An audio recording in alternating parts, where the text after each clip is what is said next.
మరిద్దరం అంతరిక్షంకి వెళ్ళాం గుర్తుందా? తాను పోరాడుతుండగా నేను దుమ్ములో కూరుకుపోయాను, స్పృహ కోల్పోయాను. లేదు చూస్తే మీరు అక్కడ లేరు, కానీ డాక్టర్ స్ట్రేంజ్ ఉన్నారు.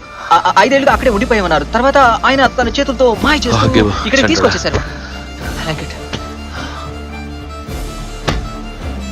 యుద్ధం ముగిసిన తర్వాత నేను దేవాలయానికి వెళ్ళాను. అక్కడ నాకు బిడ్డ దొరికాడు. ఆ బిడ్డ రాక్షసుల సంతానం. అనాథలా ఆ కోవెలలో వదిలేసి వెళ్ళారు.